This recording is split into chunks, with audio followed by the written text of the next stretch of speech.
नामापि ते च मधुरं मधुरं स्वरूपं कर्मापि ते च मधुरं मधुरा स्मृतिश्च बुद्धिं प्रबोधय प्रभो मधुबोधशक्तिं विद्यां प्रयच्छ परमां परिभावयामि।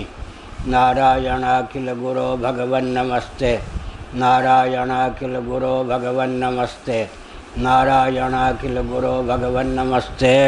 पृष्ठ 20।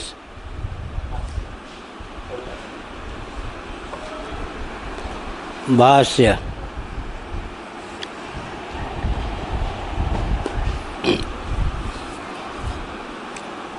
तत्र यही ना, तत्र तावत् अश्वमेध विज्ञानाय उषावा अश्वस्य इत्यादि।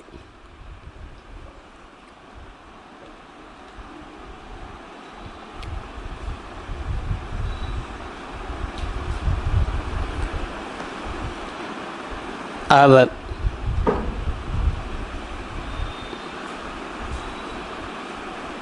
उपनिषद के प्रारंभ में अश्वमेध याग में प्रयुक्त विनियुक्त मेध्य पशु अश्व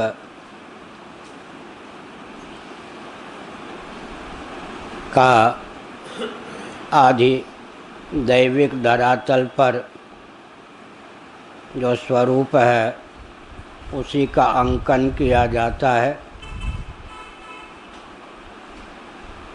अंकन की विधा दो प्रकार की होती है। चंद्रमुख भी कहते हैं, मुखचंद्र भी कहते हैं।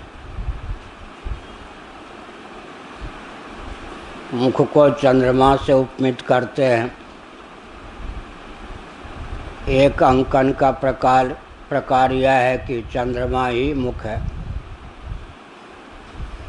चंद्रमा की मुख रूपता और मुख की चंद्र रूपता, यह अंकन की दो विधा है। सामान्य नियम यह है, जो सन्निकट है, अधिगत है,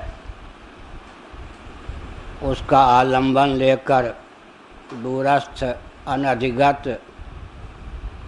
को ख्यापित किया जाता है, जैसे कि कल भामती में कहा गया। सन्निकट प्रत्यक्ष निर्दिष्ट जीव है, उसको लेकर ब्रह्म को ख्यापित किया जाता है, जो कि अनधिगत है। दूसरी प्रक्रिया यह होती है जो अवतार की है, दूरस्थ परोक्ष अनधिगत की प्रत्यक्ष सन्निकट रूप में अभिव्यक्ति। तो यहाँ अधिदैवात्मक ही अश्वमेध में प्रयुक्त और विनियुक्त अश्व है, यह सिद्ध करने के लिए रूपक की विधा से वस्तु स्थिति का ख्यापन किया गया है। इसका अर्थ है कि अश्वमेध का देवता प्रजापति है। प्रजापति का मुख्य अर्थ ब्रह्मा होता है, जिसे हिरण्यगर्भ भी कहते हैं, सूत्रात्मा भी कहते हैं।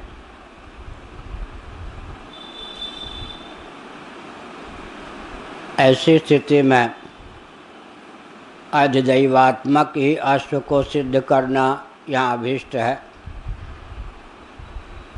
इसका तात्पर्य क्या है कि जो अश्वमेध में अधिकृत नहीं हैं या किसी कारण से समर्थ लौकिक दृष्टि से नहीं हैं, वे भी अश्वमेध याग का जो फल बताया गया है उसे प्राप्त करने में समर्थ हूँ। इसलिए विद्या के प्रकरण में अश्वविज्ञान का प्रकाश श्रुति ने किया है। अश्वमेध का नाम इसीलिए लिया, कल मैंने कहा था कि हाथी के पाँव में सबका पाँव। देवता जिस कर्म के जितने उन्नत होते हैं उस कर्म को उतना उन्नत माना जाता है। जैसे नवार्ण मंत्र है तो ब्रह्मा विष्णु महेश तीनों ही उसके ऋषि या दृष्टा हैं।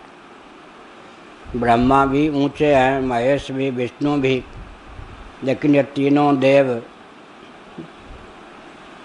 उसके दृष्टा हैं, ऋषि हैं, इसलिए उसका बहुत महत्व है।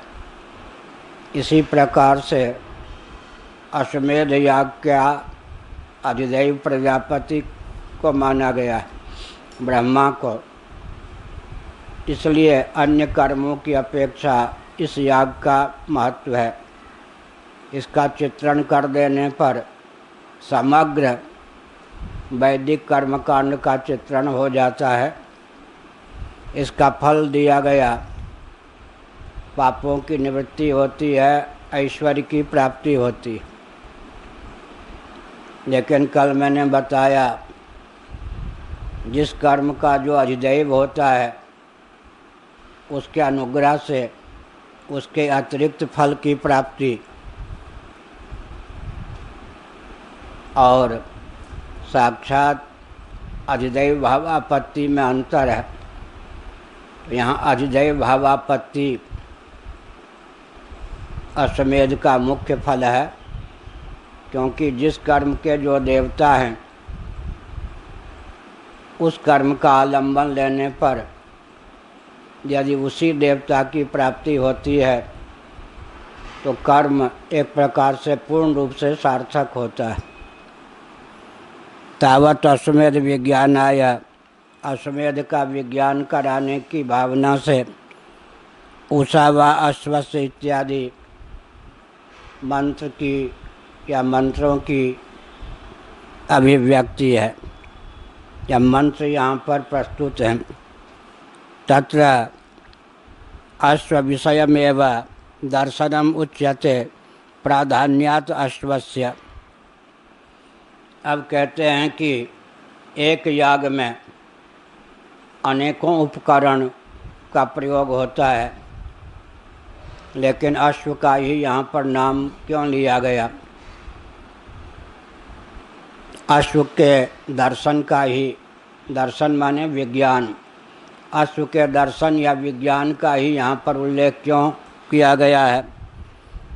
कहते हैं जिसके नाम पर याग है वह तो अश्व ही है ना। अश्व के नाम पर याग विशेष को अश्वमेध कहते हैं। अश्व की प्रधानता है, तो प्रधान का परिग्रह कर लेने पर अन्यों का परिग्रह हो जाता है। ऐसी स्थिति में प्रधान जो अश्व है, जो कि इस याग में मेध्य के रूप में प्रस्तुत है, उसी का दर्शन या विज्ञान यहाँ पर विद्या के प्रसंग में अभीष्ट है।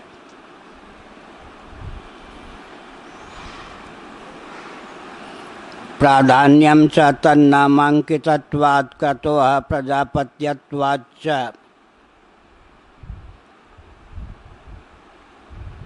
क्योंकि जिसके नाम पर जिस कर्म की प्रसिद्धि हो उसकी प्रधानता लोकवेद सम्मत सिद्धांत है।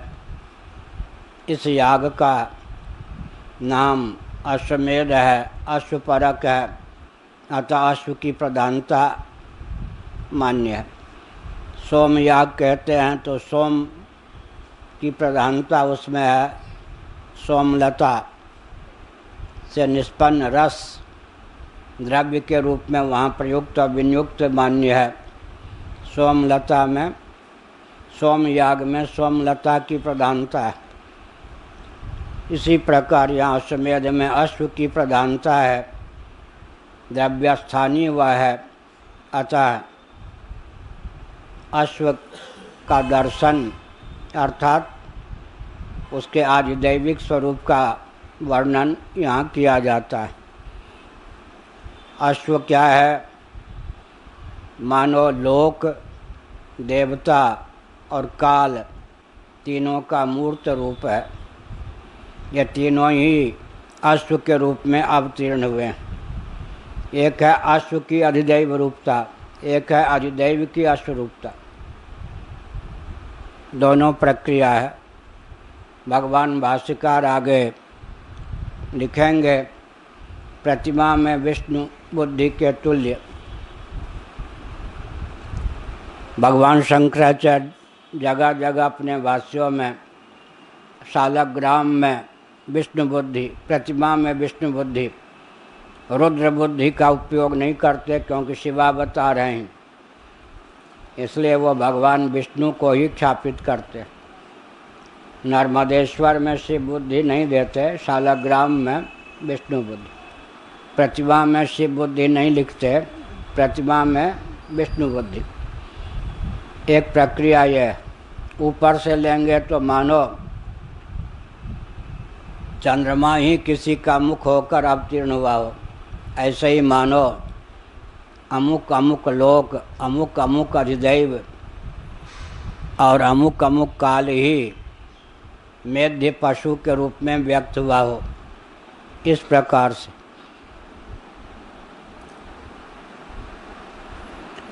एक है आरोह की प्रक्रिया, दूसरी है अवरोह की प्रक्रिया। आरोह अवरोह, संगीत में भी आरोह अवरोह चलता है। नीचे से ऊपर आरोह, ऊपर से नीचे अवरोह।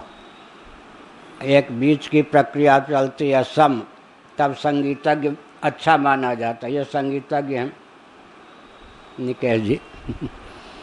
एक आरोह की प्रक्रिया, एक अवरोह की प्रक्रिया, एक सम स्वर ले जाएं, कहीं नीचे से बोलें, कहीं ऊपर से बोलें। इसी प्रकार दर्शन या उपासना की विधा में भी भेद है। तो मानो काल विशेष, दिक् विशेष, अधिदैव विशेष, वस्तु विशेष ने ही मेध्य अश्व का रूप धारण किया है। एक चीज़ यह है। दूसरी चीज़ यह है कि अश्व हमारे सामने प्रत्यक्ष है, सन्निकट है। उसके प्रधान प्रधान अंग और प्रत्यंग में हम किस लोक की या किस देव की या किस काल की धारणा करें। कहीं पर कोई अंग लोक प्रधान माना गया, कहीं पर कोई अंग देव प्रधान माना गया, कहीं पर कोई अंग काल प्रधान माना गया। इस प्रकार से अश्व में काल, देव, लोक का आधान किया गया है, ताकि उसका चिंतन करने पर उपासक को अभीष्ट फल की प्राप्ति हो सके। मैंने कई बार यहाँ कहा, अन्य में अन्य बुद्धि भ्रम है, लेकिन अन्य में अन्य का आरोप बुद्धिपूर्वक उपासना है। नागपंचमी के दिन नाग का पूजन करना है। एक रस्सी का टुकड़ा लिया, उसमें भावना की या नाग, ये उपासना है। और रस्सी का टुकड़ा है, उसमें सर्प बुद्धि हो गई, यह भ्रम है। उपासना स्थल में उपास्य उपासक दोनों का भेद विदित होता है। ब्रह्म स्थल में जिसका आरोप होता है वो विदित होता है, जिसमें आरोप होता है अविदित होता है। दोनों में अंतर भी है। यहाँ रज्जु भी विदित है नागपंचमी के दिन, और सर्प भी विदित है। अब रस्सी में सर्प की भावना कर ली, ऐसे ही। और हमारे शिव जी हैं, वहाँ सचमुच अगर नाग रख दिए जाए तो पुजारी ही मौत का शिकार बने। चांदी तांबे आदि के नाग लगाए जाते हैं। उन्हीं नागों में वहाँ जो नाग हैं उनकी भावना कर दी जाती है। भगवान शिव के विग्रह से संलग्न नाग, वासुकी इत्यादि में इसमें अंतर है, दोनों के भेद का परिज्ञान है। फिर इस नाग में उस नाग का आरोप है, इसका नाम उपासना। मातृदेवो भव, पितृदेवो भव, आचार्य देवो भव, अतिथि देवो भव। देव का अर्थ है आत्मा। आत्मा या परमात्मा में और माता में भेद मालूम है, पिता में भेद मालूम है, आचार्य में भेद मालूम है, अतिथि में भेद मालूम है। फिर हम माता में देव का आरोप करते हैं, पिता में देव का आरोप करते हैं, आचार्य में देव का आरोप करते हैं, अतिथि में देव का आरोप करते हैं। गुरु के कितने भेद हैं? 5। महाभारत। मातृदेवो भव, पितृदेवो भव, आचार्य देवो भव, अतिथि देवो भव। मातृदेवो भव में माता 1, पितृदेवो भव में पिता 2, आचार्य देवो भव में आचार्य 3, अतिथि देवो भव में अतिथि 4। सब में अनुगत कौन है? देव। 5 हो गए या नहीं? मातृदेवो भव, पितृदेवो भव, आचार्य देवो भव, अतिथि देवो भव। सब में अनुगत कौन है? देव। तो 5 हुए, 4 कहाँ हुए? अनुगत देव है या नहीं? अनुगत कौन है? देव है। तब क्या हो गए? ये गुरु 5 होते हैं। माता गुरु है, पिता गुरु हैं, आचार्य गुरु हैं, अतिथि गुरु हैं और आत्मा गुरु है। अतिथि के स्थान पर किसको लेते हैं? अग्नि को। अग्नि का प्रतीक कौन है? अतिथि। एक होता है अतिथि, दूसरा होता है अभ्यागत। अभ्यागत, अतिथि, परिचित व्यक्ति आ गया हठात एकाएक अतिथि, अपरिचित आ गया अभ्यागत। महाभारत। अब अतिथि या अभ्यागत निराश होकर लौटे हैं तो उस जिसके यहाँ से निराश होकर लौटते हैं उसके पुण्य को जला देते। इसलिए अतिथि और अभ्यागत को अग्नि माना गया। समर्थ होने पर भी व्यक्ति अतिथि सेवा नहीं करता, अभ्यागत को निराश। आंध्र में हम जाते थे, पो पो पो हर द्वार पे 99 पो। पो माने गो, भग भग पो पो बहुत। तो क्या हुआ? वो अग्नि के प्रतीक कौन? अतिथि। अग्नि गुरु हैं। अग्निहोत्री जानते? अग्नि गुरु। माता गुरु, पिता गुरु, आचार्य गुरु और आत्मा सबसे प्रत्यक्ष गुरु। गुरुओं के भी गुरु आत्म तत्व है। इसी प्रकार से माता में देव बुद्धि, ये उपासना। इसी प्रकार अश्व में किसकी बुद्धि करेंगे? कहीं लोक की बुद्धि, कहीं अधिदैव की बुद्धि और कहीं काल की बुद्धि।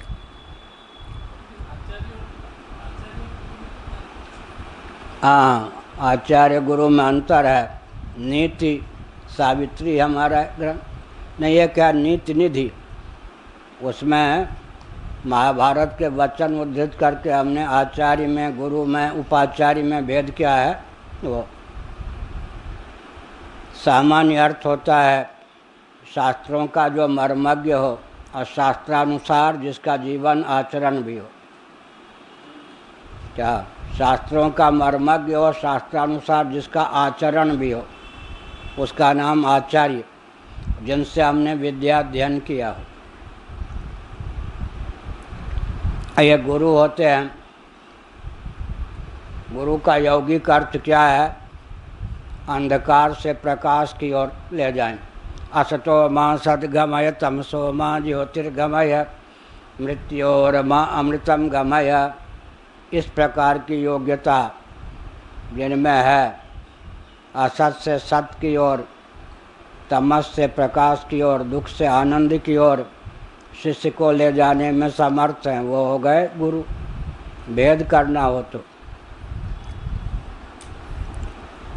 उषा इति ब्राह्मो मुहूर्त उषाह ब्राह्म मुहूर्त का नाम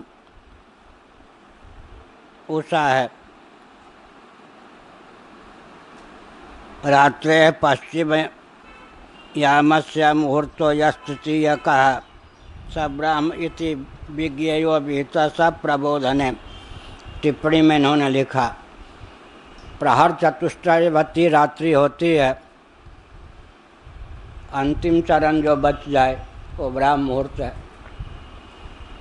4 पहर की एक रात्रि में ब्राह्म मुहूर्त, अंतिम प्रहर ब्राह्म मुहूर्त है। ब्रह्म शब्द जिसके साथ लग जाए उसका महत्व होता है। ब्राह्मण, ब्रह्मा, ब्राह्म मुहूर्त, ब्रह्म कर्म स्वभावजम, वो तो महत्व है ही। ब्रह्म राक्षस हमने जानबूझ के नहीं कहा। अन्य राक्षसों को भगा पाना कठिन नहीं है, सुगम है। ब्रह्म राक्षस को कोई ब्राह्मण से शत्रुता पाले उसका कल्याण नहीं हो सकता, चाहे अमुक नेता हों बिहार के, चाहे अमुक नेता हों उत्तर प्रदेश के। ब्राह्मण से शत्रुता पालने वाला इंद्र भी हो तो धराशायी हो जाएगी।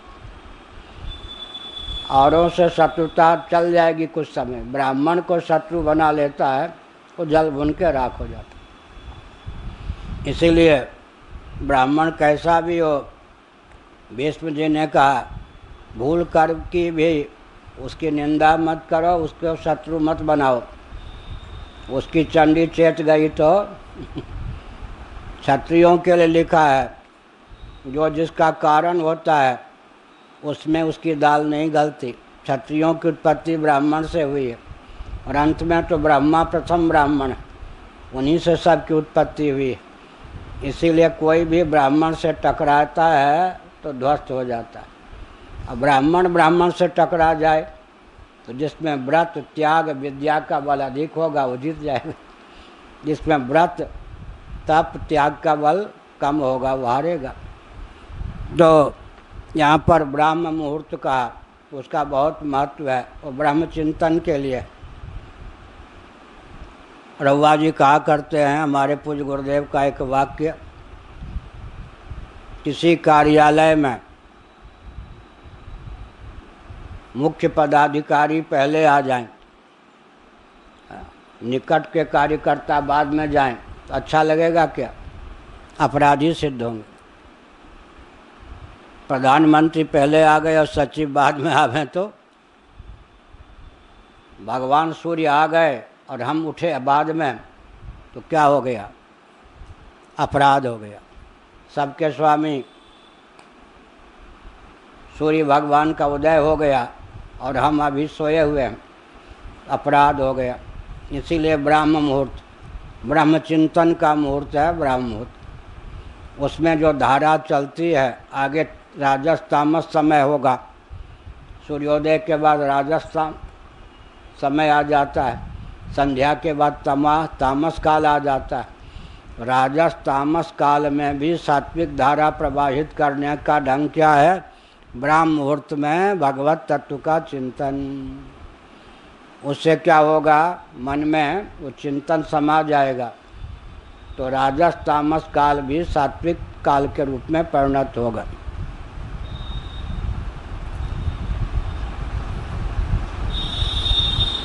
वही शब्द है स्मरणार्थ प्रसिद्धम कालम स्मारयति। वही निस्संदेह, इसमें कोई संदेह नहीं। अब प्रश्न उठता है कि उषा काल को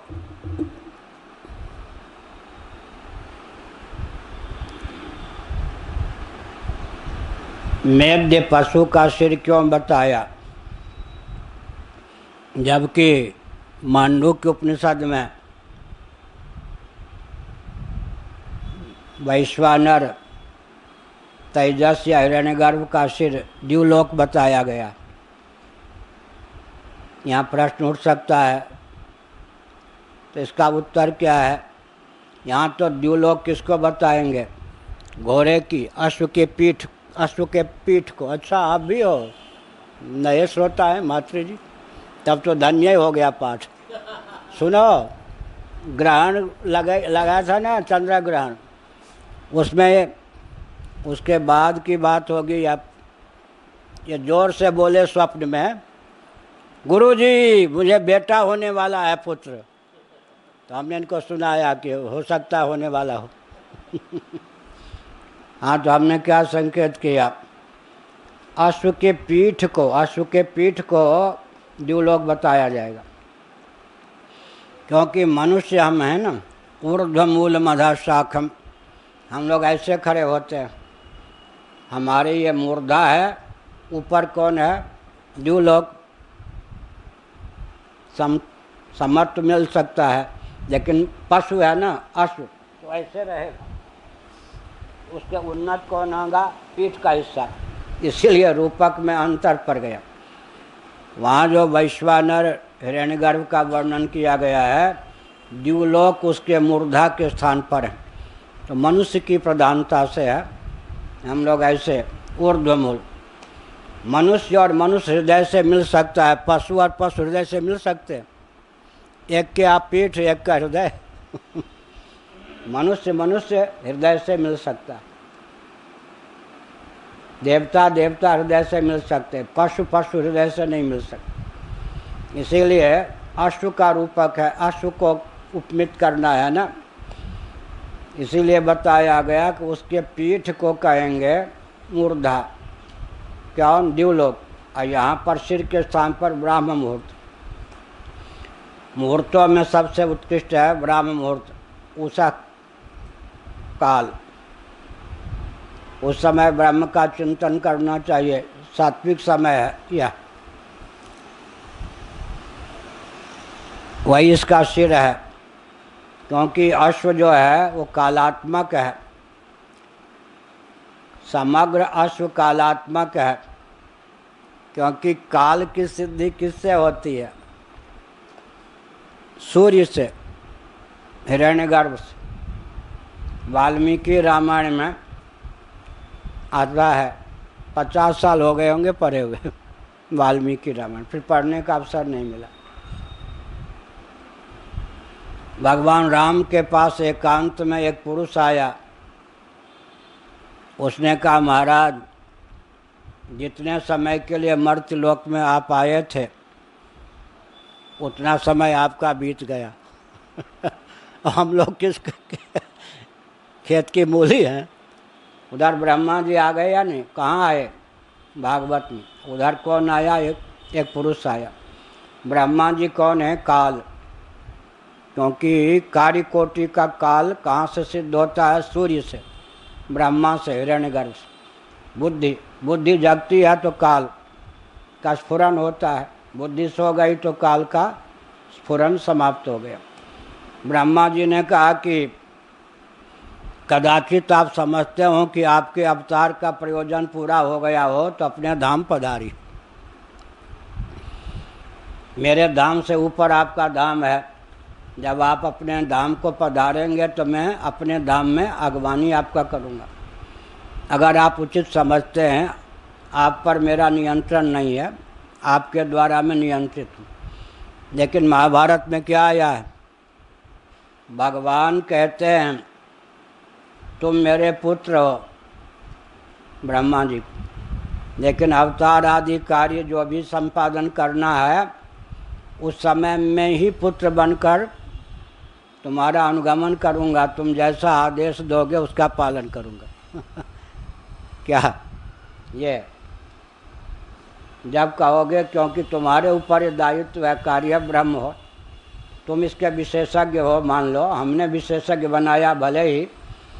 तो ब्रह्मा जी ने कहा कि मेरी दृष्टि में आपके कृष्णावतार का प्रयोजन पूरा हो गया, आप भी कदाचित प्रयोजन को पूर्ण मानते हैं तो पधार। वाल्मीकि रामायण के अनुसार एक आ गया, एकांत में कहा, महाराज मैं आपका ज्येष्ठ पुत्र हूँ, मेरा नाम काल है, आपको स्मरण दिलाने आया हूँ, रामावतार का प्रयोजन आपकी दृष्टि में पूर्ण हो गया हो तो पधारिए, लीला संवरण कीजिए। तो वहाँ ज्येष्ठ पुत्र का अर्थ हिरण्यगर्भ। हिरण्यगर्भ संवर्तताग्रे, ज्येष्ठ पुत्र भगवान का कौन है? नाभिमंडल से अभिव्यक्त हिरण्यगर्भ। तो दोनों जगह, यहाँ ब्रह्मा निवेदित करते हैं, वहाँ ज्येष्ठ पुत्र साकार होके आते हैं, निवेदित करते हैं। दोनों जगह भागवत प्रस्थान में और वाल्मीकि रामायण के प्रस्थान में एकत्व है। तो शिर के स्थान पर उषा काल का वर्णन किया गया। उसका अर्थ क्या है? उसका अर्थ है कि वास्तव में अश्व जो है, जिसका वर्णन यहाँ पर अभीष्ट है, जिसका दर्शन या विज्ञान अभीष्ट है, पूरा का पूरा अश्व कालात्मक ही है। वो काल का ही एक परिष्कृत रूप अधिदैव भी है और लोक भी है। काल का ही एक परिष्कृत रूप अधिदैव भी है और लोक भी है, क्योंकि 3 शब्दों को चुना भाष्यकार भगवान ने, काल को, देव को और लोक को। तो देव भी कालात्मक ही है और लोक भी कालात्मक ही है। इस प्रकार अश्व का जो शिर है उसको उषा काल बताया, या उषा काल को ही अश्व का सिर बता दिया। इसका अर्थ क्या है? पूरा अश्व कालात्मक है। काल की ही एक विशेष अभिव्यक्ति का नाम कौन है? हिरण्यगर्भ है। हमारे ग्रंथ है वेद विमर्श, उसमें महाभारत आदि के वचनों को लेकर हमने सिद्ध किया है, नक्षत्रों से काल की गणना होती है, अग्नि भी से काल की गणना होती है, चंद्रमा से काल की गणना होती है, सूर्य से काल की गणना होती है। ये सब कालावयव हैं, इसीलिए काल को प्रथम रखा गया। उषा काल वो क्या है? शिर के स्थान पर है। किसके? अश्व के, मेघ्याश्व के।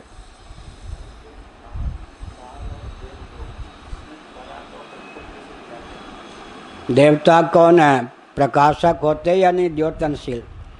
और काल की व्युत्पत्ति क्या होगी? कलयति प्रकाशयति। कालः कलयता महम। कलनात्मिका शक्ति अवच्छिन्न चैतन्य का नाम काल है। वो महाकाल हो गए। अवयव रूप जो काल होते हैं प्रकाशक। कालश्च हेतुश्च, 2 शब्दों का प्रयोग किया गया श्रीमद् भागवत के 11 स्कंध में। कालश्च हेतुश्च, भगवान जगत के काल हैं और हेतु हैं। अब श्रीधर स्वामी जी ने क्या अर्थ किया? काल का अर्थ कलयति प्रकाशयति निमित्त कारण, हेतु का अर्थ उपादान कारण। भगवान जगत के अभिन्न निमित्तोपादान कारण हैं। इसके लिए श्रीमद् भागवत में श्री कृष्ण भगवान ने 2 शब्दों का प्रयोग किया, कालश्च हेतुश्च। हेतु माने उपादान और काल माने निमित्त। कलयति प्रकाशयति, इस व्युत्पत्ति के अनुसार द्योतनात्मक काल होता है और देवता भी। और आलोक, लोक के पहले जोड़ दीजिए आ, तो लोक प्रकाशक है, प्रकाशात्मक है या अंधकारात्मक? हो गया ना। देवता द्योतनशील हुए या नहीं? और लोक का अर्थ न समझ में आता हो तो आलोक कर दीजिए। क्या पंचदशी की सरणी है? या माँ का अर्थ समझ में ना आता हो तो क्या जोड़ दें? प्र, झट से अर्थ लग जाएगा, प्रमा।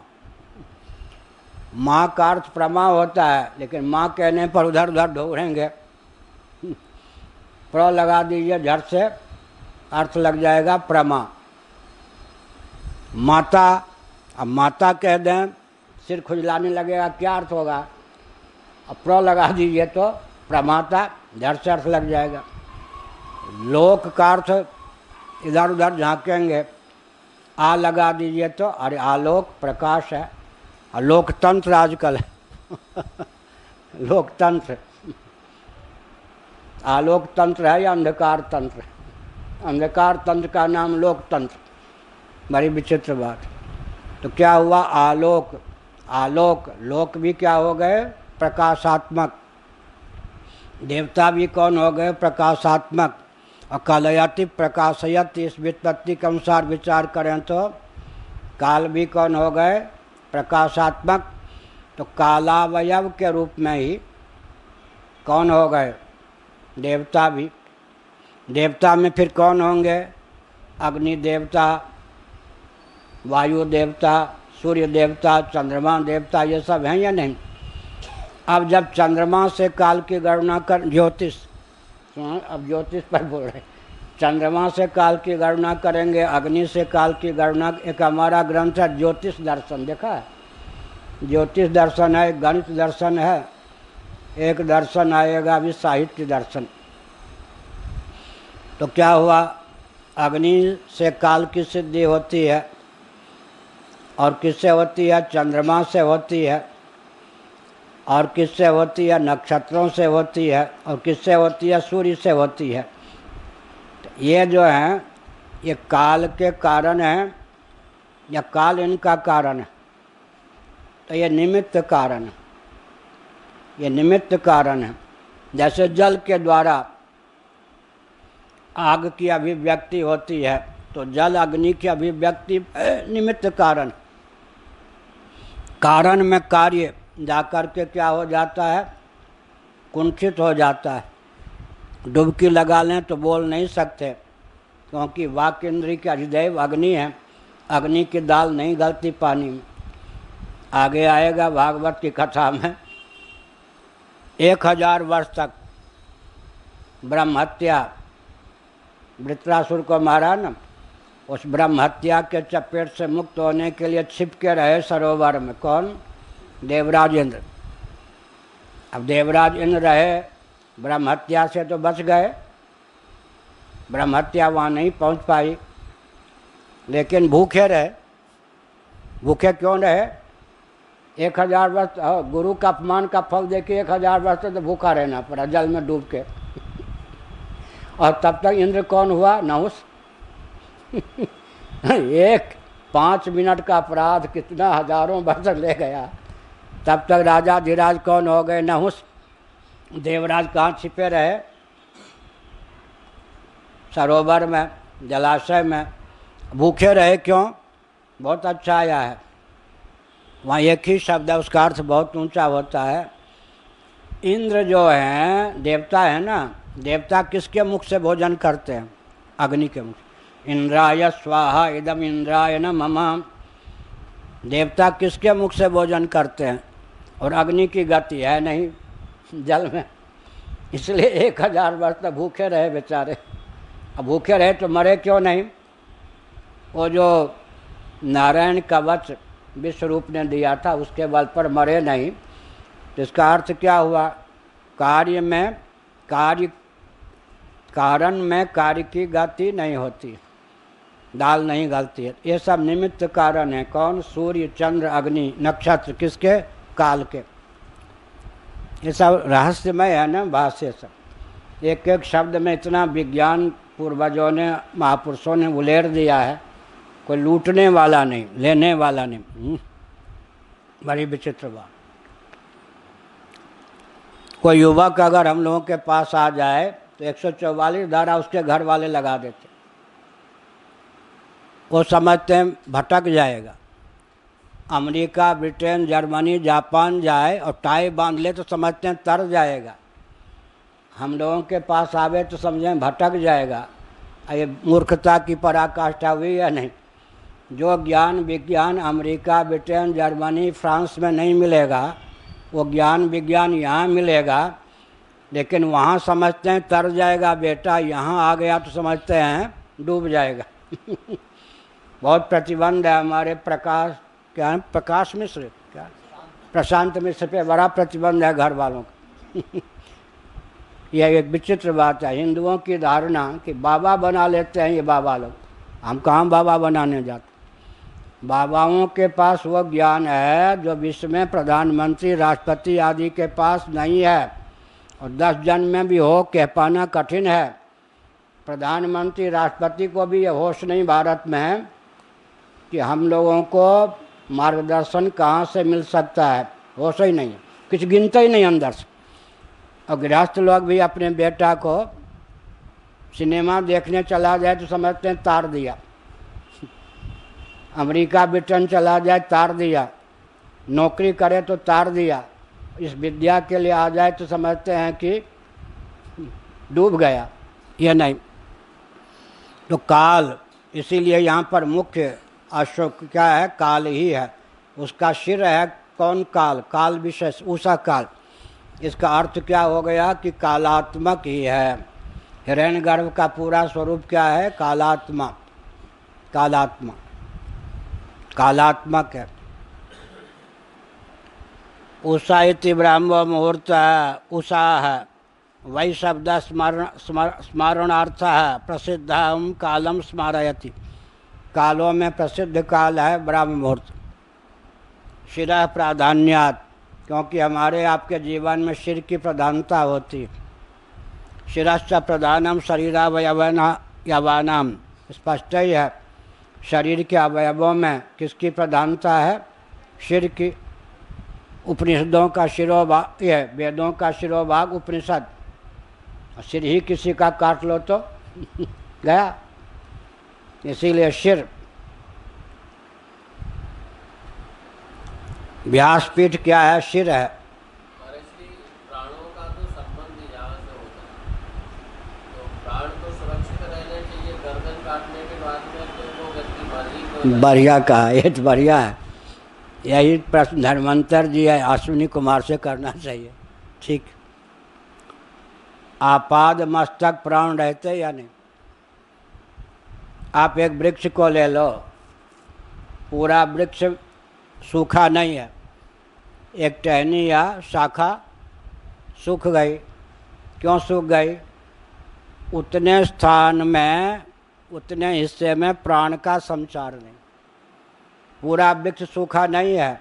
एक वृक्ष की शाखा 2-4 हाथ, 10 हाथ, जो भी, वो शाखा सूख गई, इसका अर्थ है उतने स्थानों में प्राण का संचार नहीं। प्राण के सारे रक्त का संचार होता है। तो जहाँ प्राण का संचार कम हो गया वहाँ व्यक्ति को लकवा इत्यादि हो जाते हैं, ब्रेन हेमरेज हो जाता है। आपाद मस्तक जो है प्राण की स्थिति है। लेकिन बरेली से काठगोदाम और राजस्थान में भी बहुत से ऐसे स्थान हैं जहाँ ट्रेन ले जाते हैं।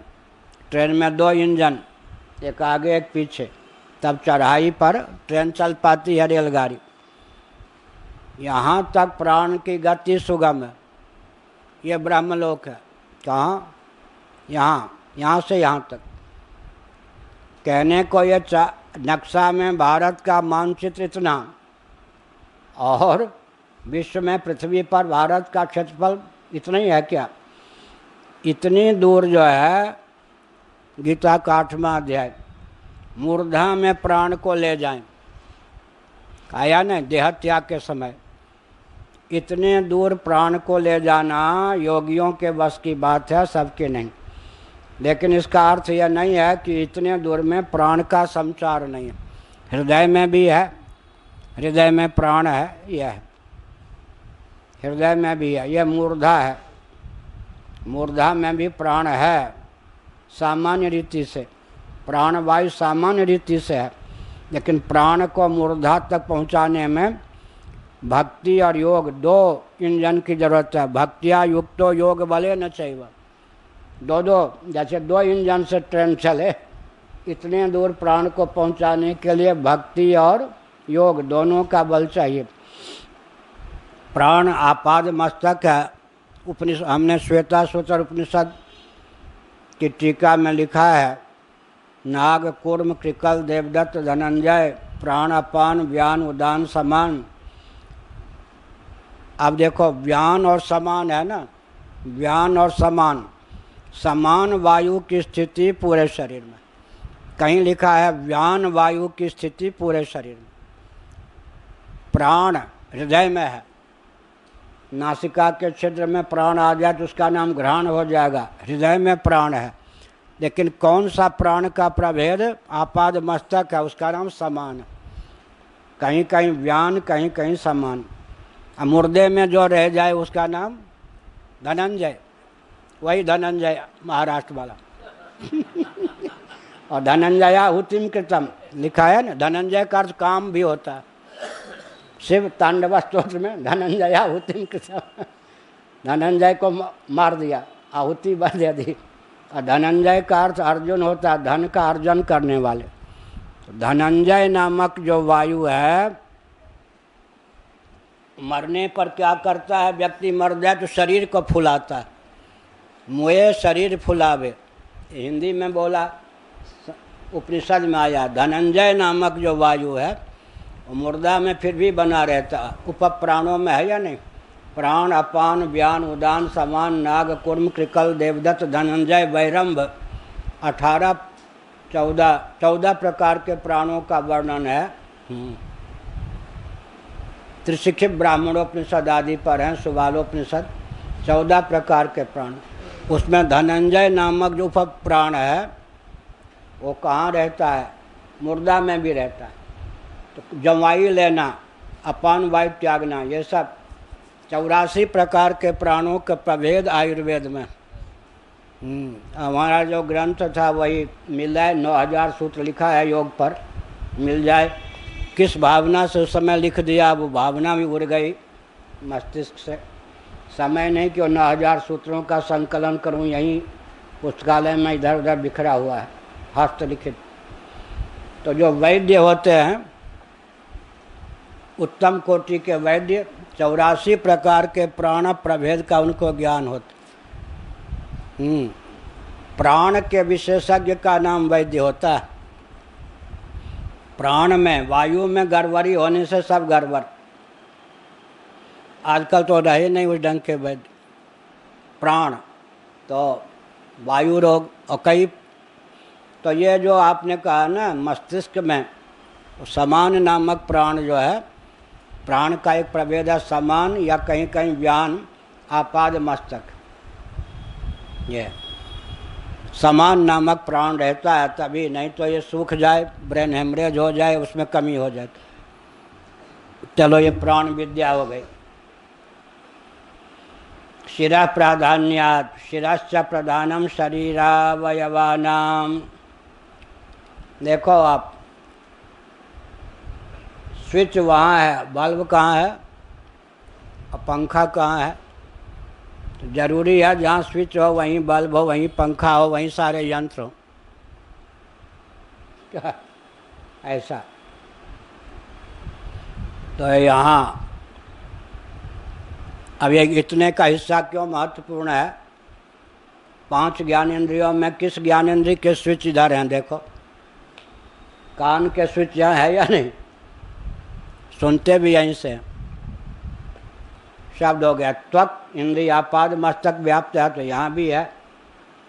रूप, रस, गंध, क्या 5 विषय को ग्रहण करने के, हृदय में कौन सा विषय का ग्रहण करें, क्या 5 विषय को ग्रहण करने के लिए यंत्र कहाँ पर फिट हैं, यही है ना। यहाँ से शब्द सुनिए, स्पर्श तो आपाद मस्तक है, यहाँ से रूप देखिए, यहाँ से रस, यहाँ से गंध, लो जी। तो जीवन में शब्द नहीं, स्पर्श नहीं, रूप नहीं, रस नहीं, गंध नहीं। अब वो शब्द का त्याग करेंगे तो वाक इंद्रिय, स्पर्श का त्याग करेंगे तो नीचे हाथ। बाबा लोगों की आदत प्रायः खराब होती है, सबके सर पे बेटा खुश रहा, ये स्पर्श का त्याग है। अच्छा, रूप का त्याग गंतव्य तक पहुंचने के लिए पाँव, रस का त्याग नीचे से मूत्रेंद्रिय, गंध का त्याग गुदा। लेकिन सबसे प्रमुख किसका त्याग है, शब्द का। शब्द का ग्रहण यहाँ से कीजिए, शब्द का त्याग यहाँ से। जो त्यागने योग्य शब्द है, गाली बकने लग गए या जो नहीं बोलना चाहिए वो बोल दिया। एक विचित्र बात है, त्याग का एक ही अंश हमारे ऊपर है, कौन सा अंश, वाक। बाकी स्पर्श का त्याग हाथ से, रूप का त्याग पाँव से। रूप माने गंतव्य का दर्शन यहाँ से करेंगे, गंतव्य तक गमन यहाँ से करेंगे। रस का त्याग नीचे से, गंध का त्याग नीचे से, एक ही विषय का त्याग ऊपर से होता है, उसका नाम है वाक्य में। ये शरीर विज्ञान हुआ या नहीं? इसलिए अब ये क्या हो गया, 10 में से 6 इंद्रिय के संस्थान कहाँ है? यहाँ पर, इतने में। और शास्त्रार्थ कहाँ है? यहाँ पर। और आज्ञा गुरु का स्थान कहाँ है? यहाँ गुरु का स्थान ये, ईश्वर का स्थान ये। आज्ञा चक्र को आज्ञा चक्र क्यों कहते हैं? प्रयोग मत करना। यहाँ मन को टिकाकर अगर किसी को आदेश दे दिया गया तो उसके बस की बात नहीं, आदेश का त्याग कर दे। लेकिन अभ्यास हमारे पूज्य गुरुदेव ने बताया, यहाँ मन को आप आदेश मत देना सबको। लेकिन हम लोग कभी कभी कोई बड़ा उपद्रवी हो तो फिर हम कह देते हैं तुम्हारे बस की बात हो तो तुम करके दिखा दो। उसके यहाँ पर मन को टिका करके अगर आदेश दिया गया, उसका सर फट जाएगा और आदेश का उल्लंघन किया तो। लेकिन ये वीटो पावर है, ये आज्ञा चक्र। आज्ञा चक्र माने गुरु का स्थान है, ईश्वर का स्थान यह है, शास्त्रार्थ, ये 2 हैं। और सामवेद यहाँ पर है। शास्त्रार्थ है ना, सामवेद की शाखाएं हैं 1000 शाखाएं सामवेद यहाँ हैं। और मुख से अग्नि, ये कौन है? ऋग्वेद है। अब वायु सांस लेते हैं ना यहाँ से, या यहाँ से सांस लेते? हवा, यहाँ तो सांस जाए लेकिन यहीं दम घुट जाए या नहीं? इसको बंद कर दीजिए तो समाधि लगे नहीं, अब बंद कर दें तो सांस यहाँ से लेते हैं ना, तो ये क्या हो गया? यजुर्वेद। और सामवेद, अथर्ववेद कौन हो गया? चंद्रमा। तो तीनों वेद का संघात कौन है? अथर्ववेद। चंद्रमा कहाँ रहते हैं? मन के देवता चंद्रमा है। मन कहाँ है? मध्यम परिमाण परिमित, आपाद मस्तक व्याप्त है। मन, माइंड आजकल कहें तो मन भी रहता है, मन को माइंड कह दे तो आजकल रहे, ये भी है। तो चारों वेद हो गए या नहीं? लेकिन एक दृष्टि से मस्तिष्क फेल हो जाए तो कोई बात नहीं, हार्ट फेल हो जाए तो स्विच ये सब हैं। लेकिन स्रोत कहाँ है? यहाँ हृदय से अर्जुन तिष्ठति, ठीक है। तो यहाँ भी है, आत्मा हृदयाकाश में भगवान प्रत्यगात्मा होकर विराजमान होते हैं। तो 2 का, हृदय और मस्तिष्क 2 का। तो स्विच यहाँ है और कारखाना यहाँ है, ठीक है। आपकी बात की रक्षा, सचिव की बात की रक्षा करनी चाहिए। हैं? क्या कह रहे हैं?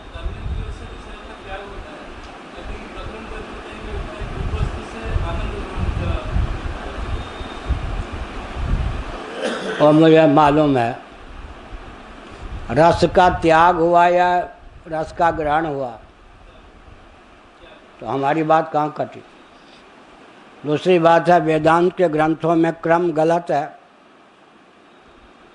पाठक क्रम से अर्थक क्रम बलवान होता है। गुदा फिर उपस्थ बोलते या नहीं? ये पाठक क्रम है। अर्थक क्रम भी बहुत से व्यक्ति ऐसे अर्थक क्रम बैठा देते। शब्द, स्पर्श, रूप, रस, गंध, क्या रस के बाद गंध है या गंध के बाद रस है? तो रस को त्यागने के लिए मूत्रेंद्रिय है, गंध को त्यागने के लिए तो पहले मूत्रेंद्रिय का उल्लेख होना चाहिए, फिर गुदा का। पाठक क्रम में जैसा भी हो, अर्थक क्रम में ये होना चाहिए। लेकिन बहुत से टीकाकार गलती क्या करते हैं, अर्थक क्रम में भी वो गुदा को पहले लागते हैं, उपस्थ को बाद में लाते, तो उनको वेदांत की प्रक्रिया का ठीक से ज्ञान नहीं। वो जो आनंद है, आनंद का अर्थ क्या हुआ? रस का विसर्जन, इसीलिए मरण है। वो कहने के लिए आनंद है क्या? वो मरण, रस का विसर्जन ही हुआ ना। जल का भाग त्याग दिया तो क्या हो गया? जीवन। और अगर रस का भाग त्याग दिया तो मरण। तो जो आनंद है वो मृत्यु है या नहीं? लेकिन आनंद माने रस का त्याग, तो वहाँ भी तो कर्मेंद्रिय का लक्षण चला गया ना। और आनंद जो कहते हैं वो किसकी प्रधानता से? त्वक की प्रधानता। त्वक जो है आपाद मस्तक व्याप्त है, वहाँ त्वक की प्रधानता से आनंद कहते हैं, वो ज्ञानेंद्रिय है। समझ गए?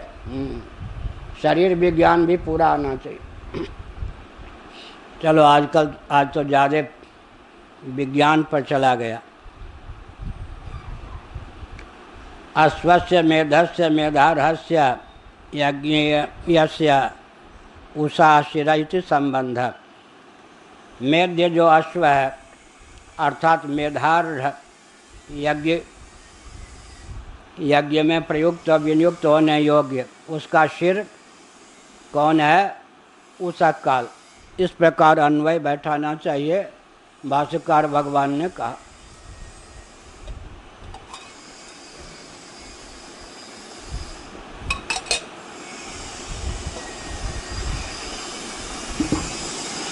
कर्वांगस्य पशोः संस्कर्तव्यत्वात् कालादिदृष्टयः शिर आदिषु क्षिप्यन्ते। कर्म का अंग है पशु, कर्मांग, उसका संस्कार होना चाहिए, क्योंकि पशु का संस्कार नहीं होगा तो मेध्य नहीं आएगा। अश्वमेध्य में अश्व की बात कर दी गई, मेध्य वो कब होगा? संस्कार से, संस्कार के द्वारा।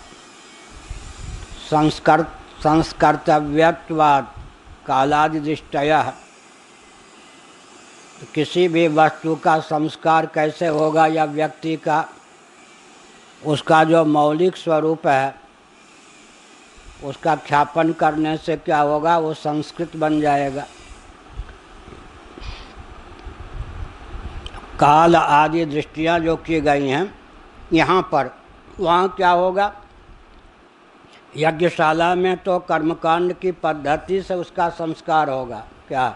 अश्व का मेध्य रूप उसको दिया जाएगा। और यहाँ पर जो विद्या का प्रकरण है वहाँ पर संस्कार का अर्थ क्या होगा?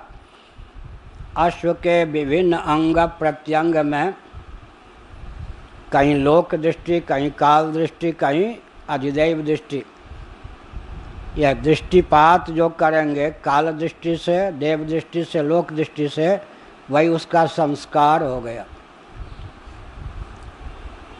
शिर आदि सुक्षिप्यन्ते, इसलिए शिर इत्यादि में उनका निक्षेप होता है, अर्थात आरोप होता है। आरोप, ये उपासना हो गई ना, आरोप। नेत्र में आरोप हमने कर दिया सूर्य का, तो नेत्र का संस्कार हो गया नहीं। अधिदैव का स्मरण, वस्तु का संस्कार। क्या? अधिदैव का स्मरण करेंगे तो वस्तु का संस्कार हो जाएगा। जो जिसका अधिदैव है उसमें उसका आधान निक्षेप कर देंगे, उस वस्तु का वह संस्कार हो गया।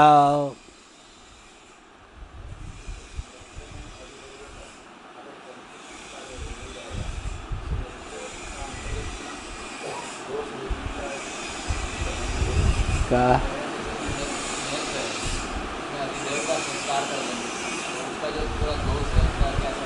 हाँ,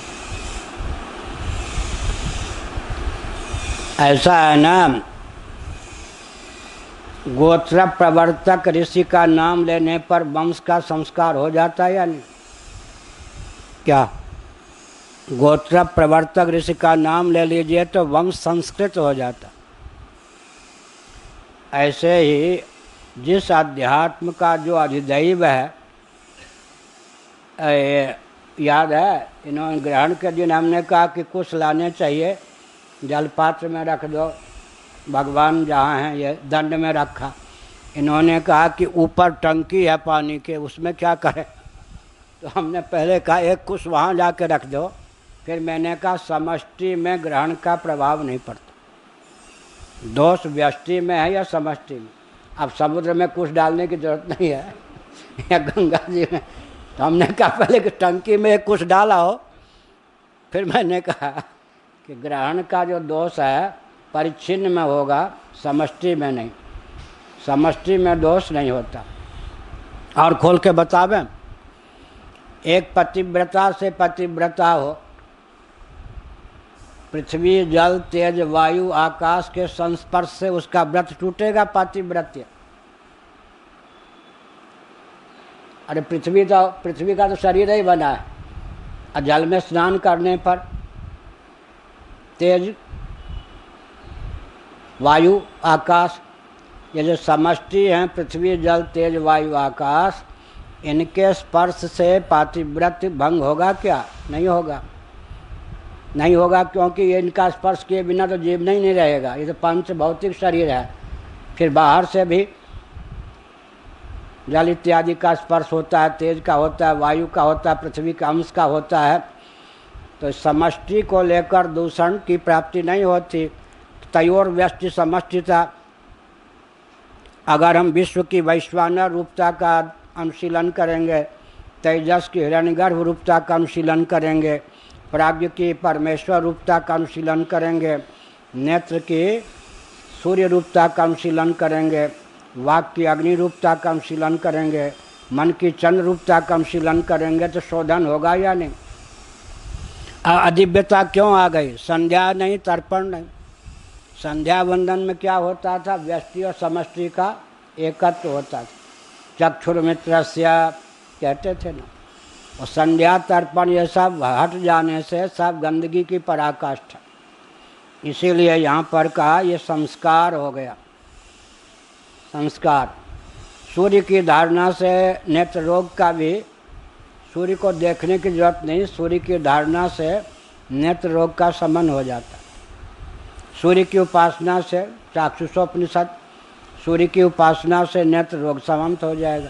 जो जिसका अधिदैव है उस अंग में उस अधिदैव का कितना बड़ा महत्व होता है। महाभारत के शांति पर्व में एक अध्याय है, अब गुदा मार्ग से किसी का प्राण निकल जाए तो अधोगति होगी, लेकिन अगर उसने अधिदैव का चिंतन किया है तो गुदा के जो अधिदैव हैं मृत्यु, जननेन्द्रिय के अधिदैव जो हैं प्रजापति, ये जो दो नीचे के अंग हैं, इनसे अगर प्राण निकल गया तो जीव की अधोगति होती। लेकिन उस जीव की अधोगति नहीं होगी जिस जीव ने उस अध्यात्म और अधिदैव के एकत्व का चिंतन किया। और फिर क्या होगा? मृत्यु यमराज के धाम को चला जाएगा, वो प्रजापति के धाम को चला जाएगा। इतना अंतर पड़ता। अधोगति हो ही नहीं सकती अधिदैव की धारणा से। महाभारत में एक अध्याय ही है, अधिदैव का इतना महत्व होता है। अधोगति भी जो अधिदैव से अपरिचित, अधिदैव की धारणा से रहित हैं, उनका अगर नीचे के दो अंगों में किसी अंग से प्राण निकल गया तो अधोगति होगी, नरक को प्राप्त होंगे। लेकिन उन्होंने जीवन काल में उस संस्थान और उसके अधिदैव के एकत्व का चिंतन किया है, तो अधिदैव के लोक को प्राप्त होंगे, अधोगति नहीं होगी।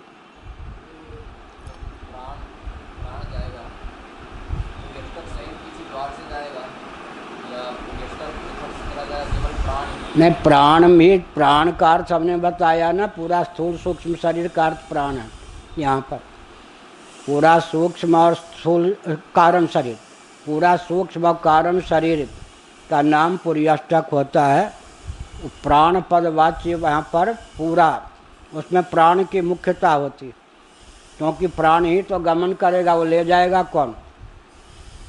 किस पे आरूढ़ होकर कर्मेंद्रियाँ ज्ञानेंद्रियाँ अंतःकरण जाएंगे? और रथ के स्थान पर कौन है? प्राण। प्राण का नाम लिया जाता है। प्राण का अर्थ यहाँ पर पूरा पुर्यष्टक, और जहाँ पुर्यष्टक है वहाँ जीव कला। तो हो गया कर्वांगस्य पशोः संस्कर्तव्यत्वात् कालादिदृष्टयः शिर आदि सुख क्षिप्यन्ते, आरोपित होते हैं। आरोपित करेंगे तो उपासना माने भेद ज्ञान, भेद बुद्धि है, भेद का ज्ञान है, फिर आरोप करेंगे तो उसका नाम उपासना विद्या। प्राजापत्यत्वं च प्रजापतिदृष्ट्याध्यारोपणात्।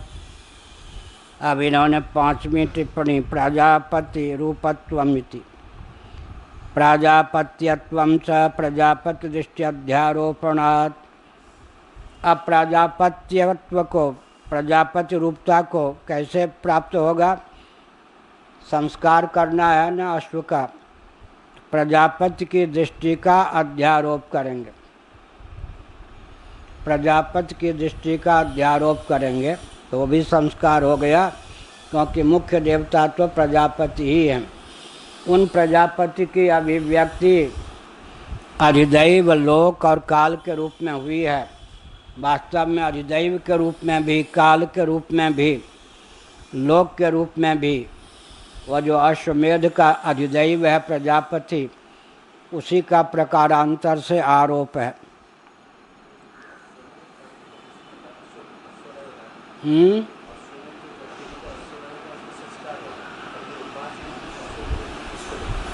क्या कह रहे?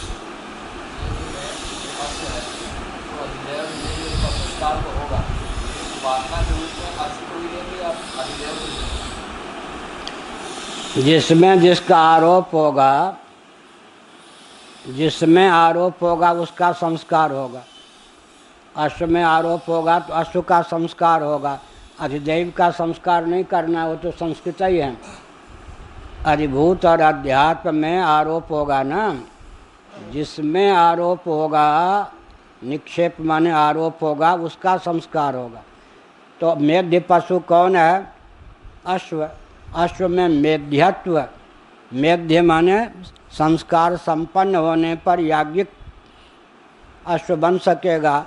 तो संस्कार के संपादन के लिए अश्व में किसका आरोप होगा? अधिदैव का, कहीं काल का होगा, कहीं लोक का होगा।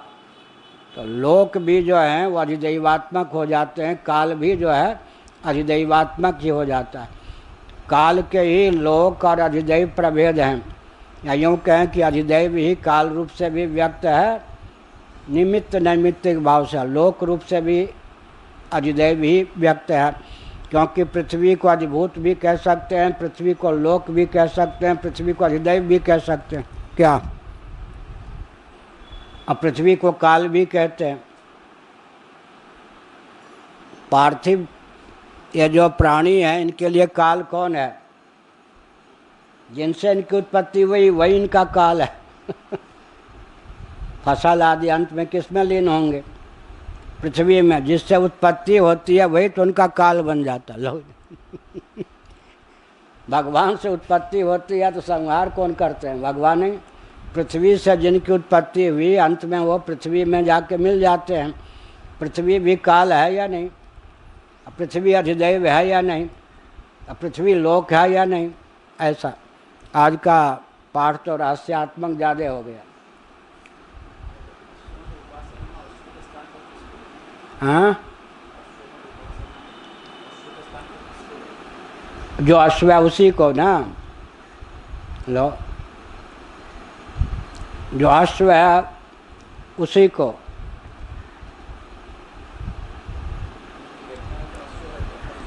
हाँ, नहीं, अश्वमेध में प्रयुक्त और विनियुक्त जो अश्व है उसकी काल रूपता, लोक रूपता और देव रूपता का चिंतन करने पर अश्वमेध का अनुष्ठान करने वाले जो याज्ञिक यजमान को फल मिलता है, वो चिंतक को फल मिलेगा। तो यहाँ पर अश्व के स्थान पर किसी को नहीं लेना है, अश्व के स्थान पर अश्व को ही लेना है। ठीक है, नहीं तो नरमेध हो जाएगा। क्या? अश्व के स्थान पर अगर आप अपने शरीर को ले लिया तो अश्वमेध रहेगा या नरमेध? कहने में संकोच क्या?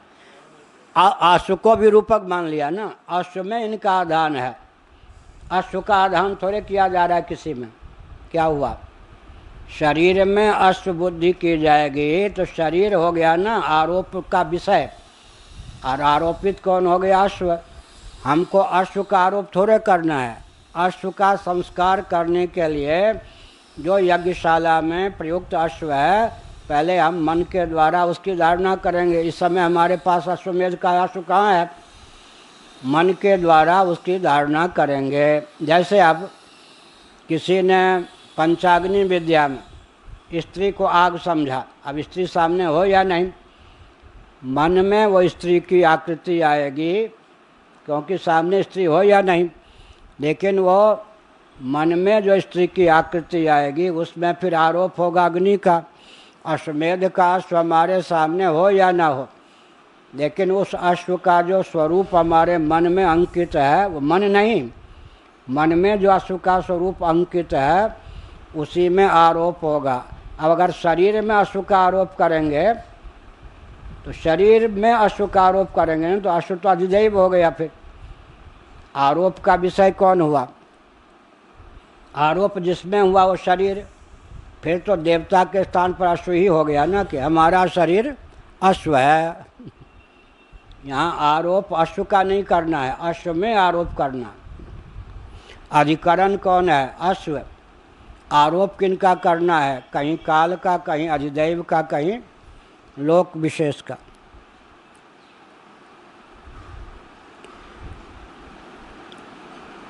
प्राजापत्यत्वं च प्रजापति दृष्टि अश्व का प्राजापत्यत्व, प्रजापति रूपता अश्व की सिद्ध होगी कब? जब प्रजापति दृष्टि का आरोप करेंगे, अर्थात प्रजापति रूप उसको समझेंगे।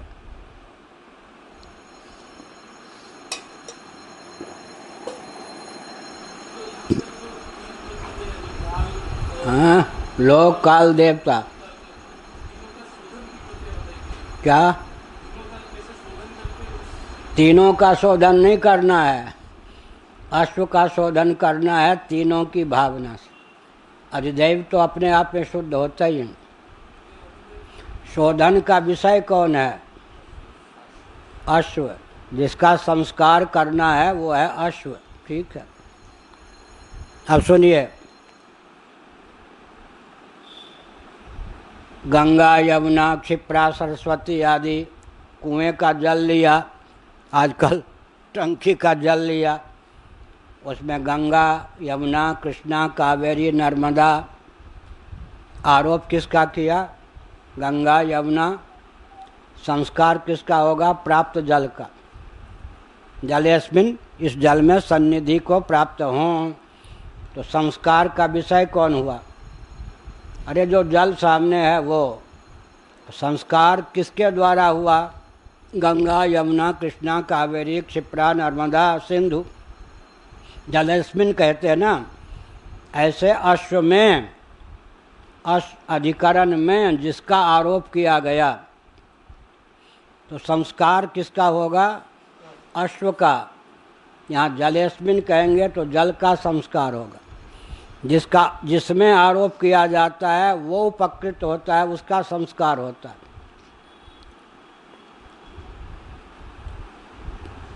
काल लोक देवतात्वाध्यारोपणम च प्रजापतित्व करणम पशोः। अब कहते काल कह देने से तो प्रजापति का गण हुआ नहीं, लोक कह देने से प्रजापति का ग्रहण हुआ नहीं, देवता कह देने से प्रजापति का, अग्नि आदि कह देने से प्रजापति का ग्रहण हुआ नहीं, लेकिन प्रजापति दृष्टि का आरोप करना है तब अश्व का संस्कार होना है। तो कहते सुनिए, काल लोक देवतात्वाध्यारोपणम च प्रजापतित्व करणम पशोः। इन तीनों के योग से प्रजापति की सिद्धि हो जाती है। तत्त स्थान में, अंग में, प्रत्यंग में, कहीं काल, कहीं लोक, कहीं अग्नि आदि अधिदैव का आरोप करने पर ये तीनों आरोप प्रजापति का ही प्रभेद होने से प्रजापतित्व का संपादन किसमें हो जाता है? अश्व में हो जाता है। तो अश्व का शोधन हो जाता है। प्रजापति कौन है? कालात्मा है। प्रजापति कौन है? लोकात्मा है। प्रजापति कौन है? देवतात्मा है। देव रूप हैं, लोक रूप हैं और काल रूप हैं, यही तो प्रजापति। देवता, काल और लोक। काल, देवता और लोक, ये तीनों का जो समुदाय है, जो कालात्मा है, काल रूप है, देव रूप है, लोक रूप है, लोकात्मा है, कालात्मा है, देवतात्मा है, उसी का नाम प्रजापति है। प्रजापति में तीनों का क्या है? समावेश है।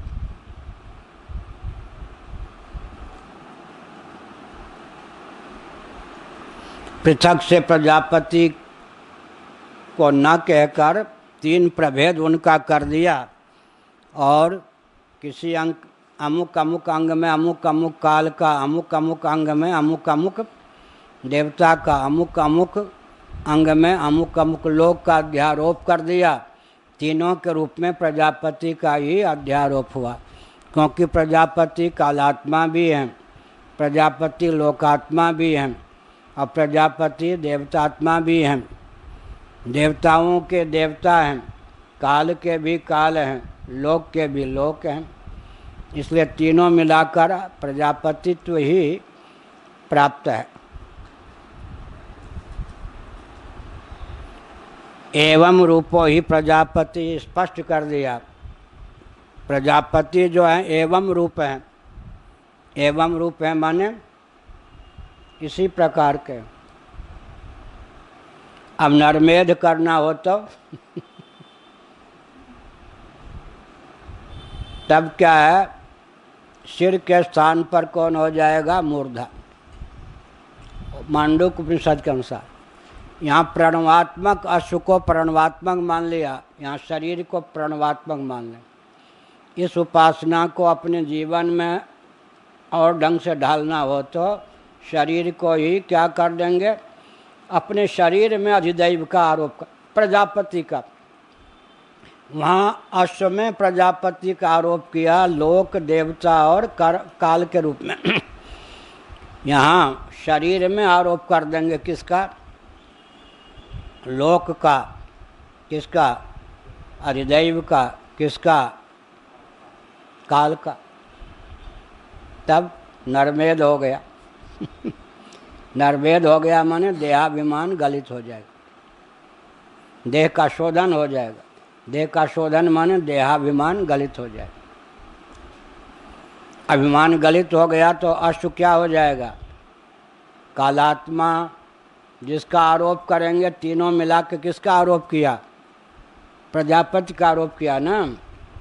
तीनों मिला के प्रजापति का आरोप किया तो प्रजापति रूप हो गया अश्व। अब अगर शरीर में आरोप कर दिया अश्वमेध के स्थान पर नरमेध है, अश्वमेध के स्थान पर नरमेध हो गया, तब वहाँ यज्ञशाला में नहीं, धारणा में। मेध माने मेध्य पशु के रूप में शरीर को ही मान लिया, तब क्या हुआ? नरमेध। नरमेध हो गया तब अश्व को भूल जाइए, केवल यहाँ हम लोगों का सर उन्नत है तो वहाँ पर पीठ को माना कौन? द्युलोक। यहाँ पर सिर को द्युलोक माने, ऐसा।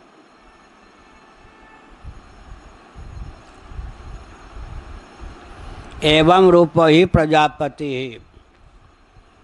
अभी अपने जीवन में दिव्यता लाने के लिए बहुत 25 वर्ष तक अंगन्यास, करन्यास, भूशुद्धि आदि करें। 25 मिनट इस धारणा को करें, ज़्यादा। अब वो अश्व को, ये यहाँ के प्रसंग को ढाल दें। अश्व के स्थान पर कौन ले लें? शरीर। इसमें काल, लोक, अधिदैव का आरोप कर दें तो ये क्या हो जाएगा? नरमेध। नरमेध हो जाएगा माने नर शरीर का संस्कार हो जाएगा। संस्कार हो जाएगा तो यह क्या हो जाएगा? अधिदैव मानव हिरण्यगर्भात्मक या प्रजापति सारूप्य को प्राप्त हो जाएगा। प्रजापति में जैसे व्यष्टीकृत जितने ताप आदि है वो नहीं होते, वो सब क्षमता आ जाएगी या नहीं। एक एक उपासना नर को नारायण बनाने के लिए, लेकिन आजकल सारे पापड़ बेलेंगे, उपासना नहीं करते।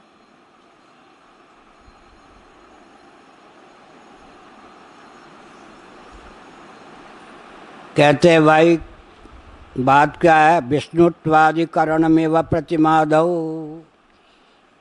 प्रतिमा आदि में शालाग्राम, प्रतिमा, अर्चा, विग्रह आदि में विष्णुत्वादि, कहीं विष्णु, कहीं शिव, कहीं देवी, कहीं गणेश, कहीं सूर्य का आरोप करते हैं।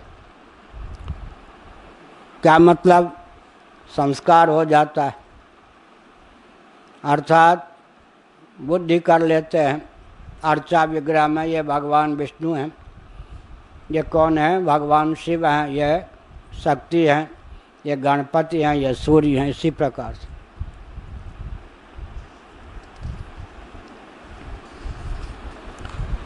वहाँ भी अर्चा विग्रह का संस्कार होता है, अंगन्यास, करन्यास, हृदय, तत्काल लोक देवता की स्थापना होती है, माने आरोप होता है, तब जाके मूर्ति का विग्रह संस्कृत होता है। अब ये जो भगवती हैं, ये तो 4 रुद्राक्ष यहाँ रखे, जित्तू जी को मालूम पड़ा या नहीं, 4 रुद्राक्ष उनके पास रखे थे, चारों में अंकुर आ गए। तब स्वामी जी ने अब पानी वानी देते हैं, इनके यहाँ गमले में चारों में अंकुर आ गए। हाँ, इनके गाथा मुझे तो ज़्यादा नहीं मालूम है, जितनी जी को मालूम है कैसे कितने व्यक्ति खींच नहीं सके और 4 व्यक्ति खींच ले गए। आरंभ से स्थापना की तैयारी से अभी चारों रुद्राक्ष में अंकुर आ गए जो उनके पास रखे। धरती में भी यहाँ अंकुर आना कठिन है, देवी जी के पास रखने से अंकुर आ गए।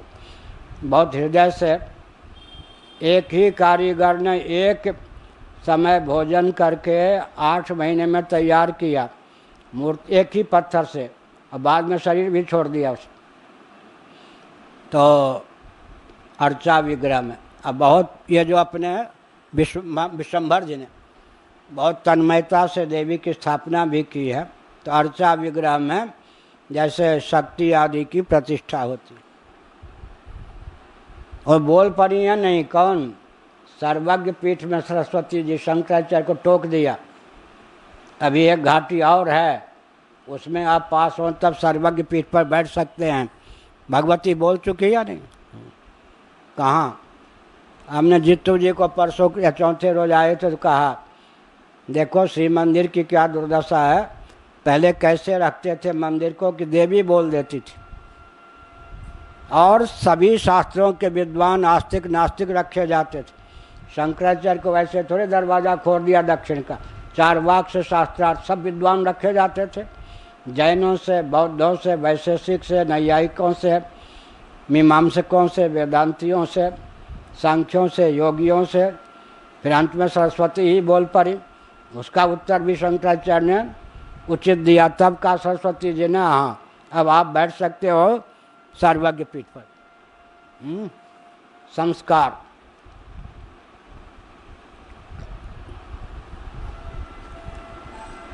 यही हुआ ना। अब 22वां पेज, सूर्यश्चक्षु शिरसोऽनन्तरत्वात् सूर्याधिदैवत दैवतत्वाच्च। अब अश्व जो होगा उसमें और हम लोगों में भी इतना तो है ना, वहाँ तो यहाँ क्या है, सिर के बाद नेत्र, वहाँ भी ऐसे रहे पशु लेकिन सिर के बाद नेत्र होगा। सूर्य चक्षु हैं, माने चक्षु में सूर्य का आरोप हो गया तो मान लो सूर्य ही इसके चक्षु हो गए, ऐसा।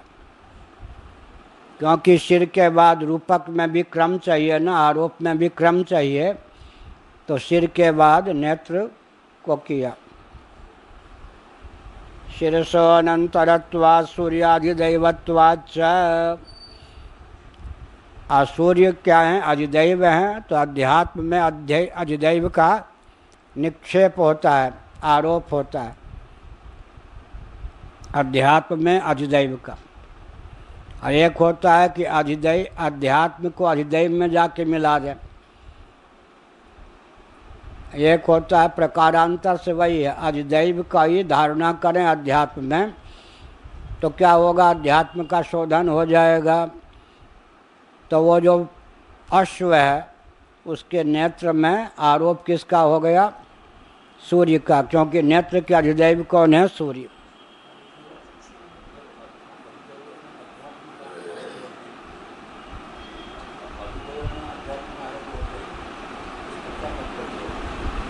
अधिदैव में अध्यात्म का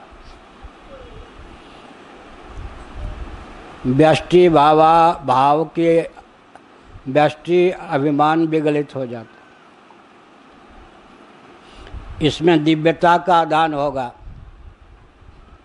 अब उसमें क्या है, परिच्छिन्नता की बलि हो जाएगी।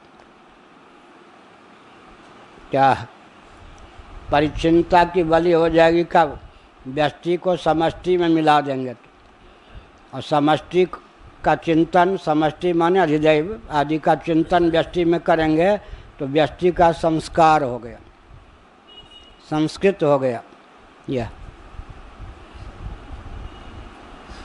और अब शरीर को पंचभूतात्मक मान लें तो क्या होगा,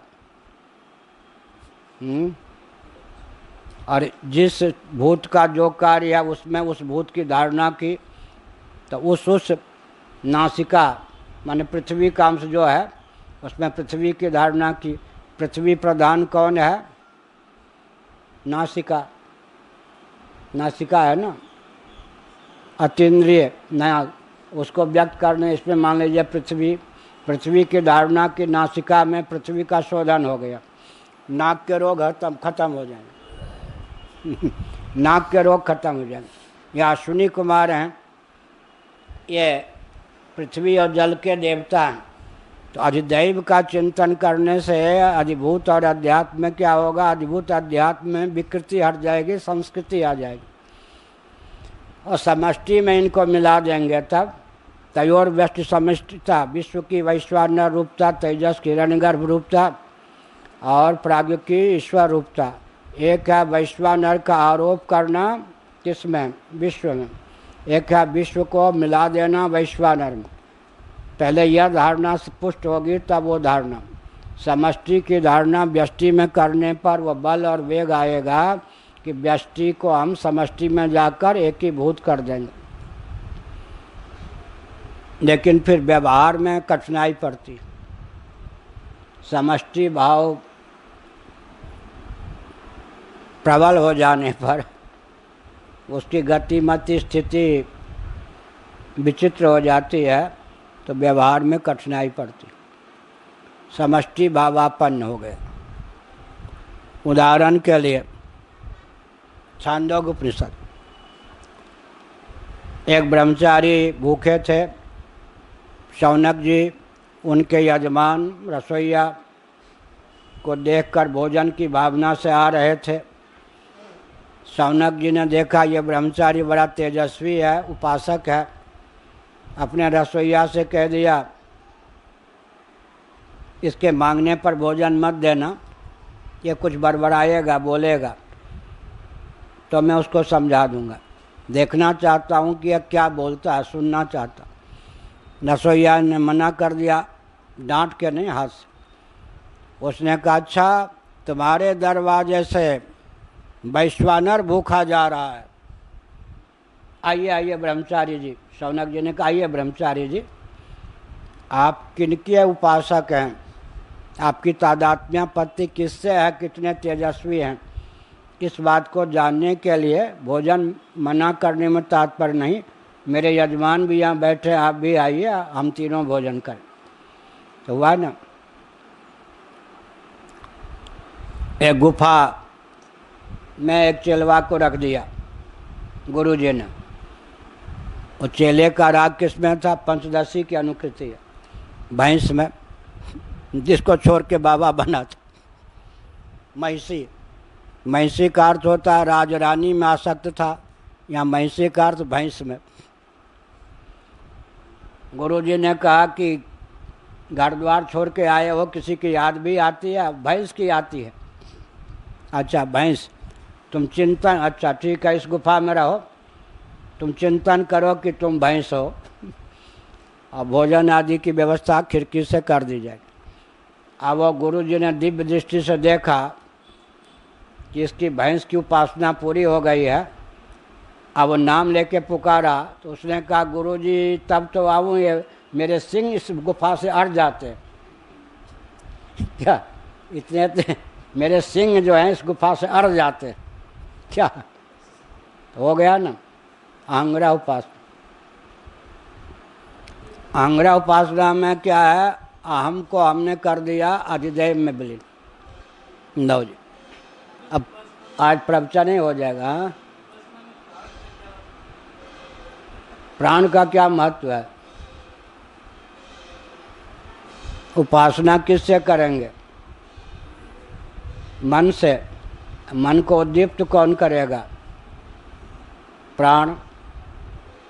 प्रज्ञा को उद्दीप्त करने वाला प्राण। प्राण के बिना उपासना कैसे होगी। और दूसरी बात यह है कि जितने बलयुक्त कार्य होते हैं बिना कुंभक के होते हैं। काष्ठ को काटना चाहेंगे तो कुंभक अपने आप होगा या नहीं, दौड़ना चाहेंगे तो कुंभक, बल किस में है, कुंभक में। कोई भी शक्तिशाली व्यक्ति है जिसमें बल के प्रयोग की ज़रूरत है, उसमें कुंभक अपने आप होगा या नहीं, बिना कुंभक के तो बन ही नहीं सकता। तो बिना प्राण का योग के तो कोई उपासना बन ही नहीं सकती, क्योंकि मन के द्वारा उपासना बनेगी। और मन को स्पंदित करने की क्षमता किसमें है, प्राण में।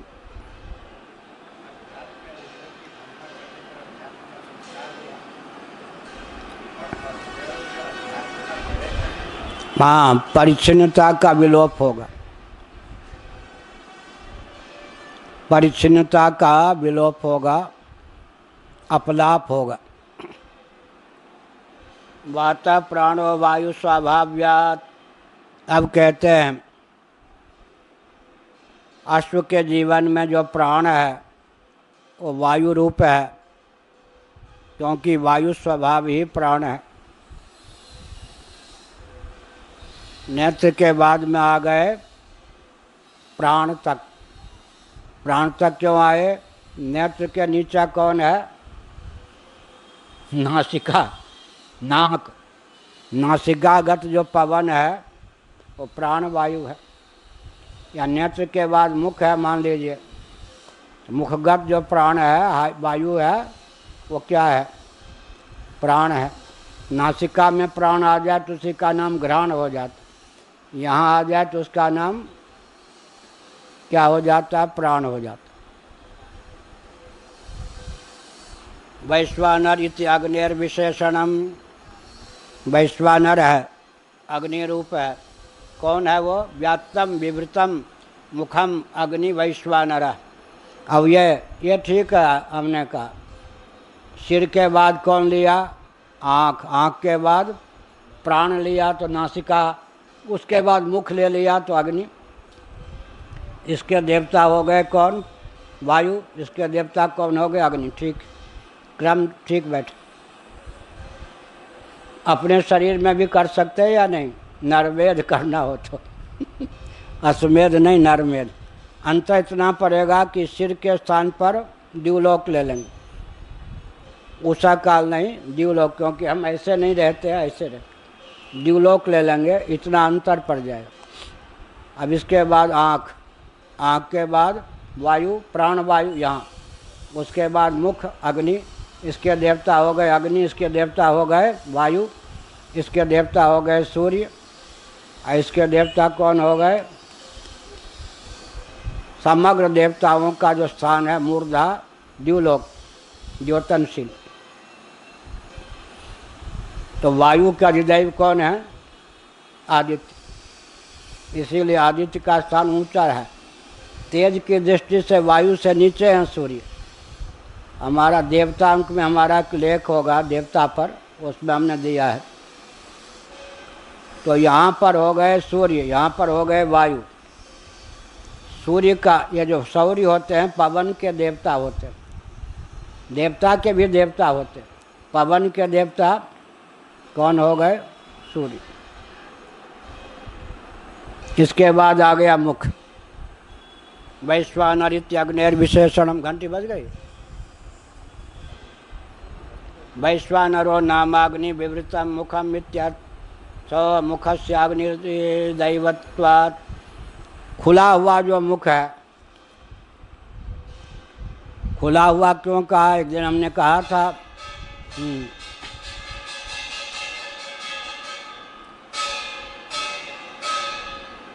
खुले हुए मुख से बोलेंगे। मुखाद अग्नि रजायता भी है और वाक इंद्री के देवता भी कौन है? खुला हुआ मुख से बोलेंगे या बंद करके बोलेंगे? खुला हुआ तो वाक इंद्री के अपने आप चला गया। तो वाक इंद्री के जो देवता हैं अग्नि, वही मुख के देवता भी हो गए। 2 पंक्ति रह गई इस पैरा में। संवत्सर आत्मा, संवत्सरो 12 मासः त्रयोदश मासो वा। आत्मा का अर्थ यहाँ शरीर है। अब कहाँ तक कहें? आत्मा का अर्थ यहाँ पर शरीर। और मांडूक्य उपनिषद पर जो भाष्य है, कहीं वहाँ से प्रकरण ला के रख दें तो भगवान शंकराचार्य ने दिया। और हृदय, आत्मा की लक्षणा चली जाएगी शरीर में। शरीर का मध्य भाग हृदय, यहाँ हृदय। 12 महीने का, कभी 13 महीने का संवत्सर होता है, अधिक मास आदि की दृष्टि से। आत्मा का अर्थ शरीर। कालावयवानां च संवत्सर शरीरम। काल के जो छोटे छोटे अवयव हैं, एक दिन में उषा काल आदि, उसका शरीर कौन? उसका संवत्सर 1 वर्ष शरीर हो गया, वो बड़ा काल हो गया।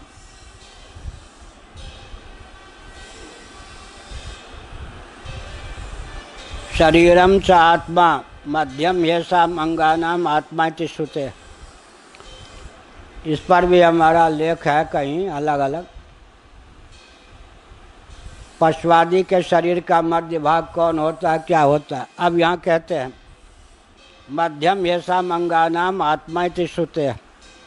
मध्यम येषानाम अंगानाम, इन अंगों का मध्य जो है वह आत्मा है। हो ही गया, एक प्रकार से शरीर कहने पर इसका ग्रहण हो गया। शरीर का जो मध्य है वो आत्मा है। आत्मा माने शरीर। मध्यम येषाम् अंगानाम, अंगों का जो मध्य है वो शरीर है। शरीर कहने से मुख्य रूप से मध्य स्थान आता है। अश्वस्य मेध्यस्य इति सर्वत्र अनुसंगार्थम पुनर्वचनम। सब जगह यह कहना चाहिए, यह आकाशवाणी है, यह आकाशवाणी है, यह आकाशवाणी है। ऐसे ही मेध्य अश्व का यह अंग, इस अंग में इसका आरोप है, मेध्य अश्व के इस अंग में इसका आरोप है। ये सब जगह लगाना चाहिए। ओम पूर्णमदः पूर्णमिदं पूर्णात् पूर्णमुदच्यते पूर्णस्य पूर्णमादाय पूर्णमेवावशिष्यते। ओम शांति शांति शांति। नामापिते च मधुरं मधुरं स्वरूपं कर्मापिते च मधुरं मधुरा स्मृतिश्च। बुद्धिं प्रबोधय प्रभो मधुबोधशक्तिं विद्यां प्रयच्छ परमां परिभावयामि। नारायणाखिल गुरो भगवन् नमस्ते। नारायणाखिल गुरो भगवन् नमस्ते। नारायणाखिल गुरो भगवन् नमस्ते।